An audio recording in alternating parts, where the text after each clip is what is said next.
નમસ્કાર મિત્રો, સ્વાગત છે તમારું અમારી YouTube channel Gujarat jobs and ન્યૂઝમાં. મિત્રો, દૈનિક વેતન કામદારો, આંગણવાડી બહેનો, મધ્યાહન ભોજન કર્મચારીઓ વગેરેને લઈને પગાર વધારા બાબતે મહત્વની અપડેટ સામે આવી રહી છે. દૈનિક વેતન કામદારોએ તેમની માગણીઓ માટે પ્રદર્શન પણ કર્યું છે.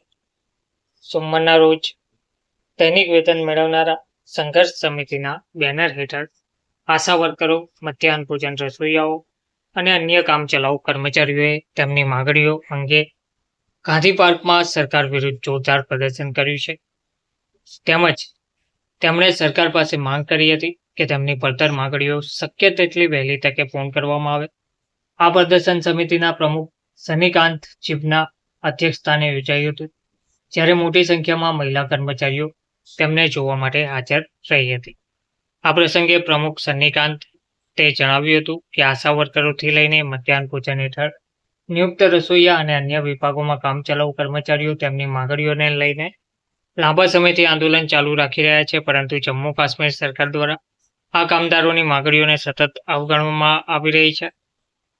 તેમણે કહ્યું છે કે લોકો દ્વારા ચૂંટાયેલા ધારાસભ્યોના પગારમાં સતત વધારો કરવામાં આવી રહ્યો છે, પરંતુ લાંબા સમયથી તેમની સેવાઓ આપી રહેલા કર્મચારીઓને તેમના પગારમાં કોઈ વધારો મળી રહ્યો નથી અને ના તો તેમને કાયમી કરવામાં આવી રહ્યા છે. તેમણે કહ્યું છે કે તેમનું આંદોલન ઘણા સમયથી ચાલી રહ્યું છે, પરંતુ આ મુદ્દે કોઈ ગંભીરતા દાખવી રહ્યા નથી.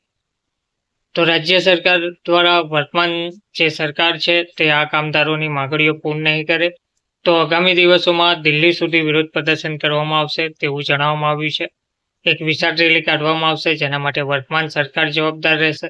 આ પ્રસંગે આશા વર્કરો અને મધ્યાહન ભોજન રસોઈયાઓએ જણાવ્યું હતું કે મોંઘવારીના આ યુગમાં તેમનો પગાર ખૂબ ઓછો છે અને તેમની સેવાઓ સતત લેવામાં આવી રહી છે. તેમણે કહ્યું છે કે ઓછા પગારને કારણે તેમણે પોતાના પરિવારનું ગુજરાન ચલાવવામાં ઘણી મુશ્કેલીઓનો સામનો કરવો પડી રહ્યો છે.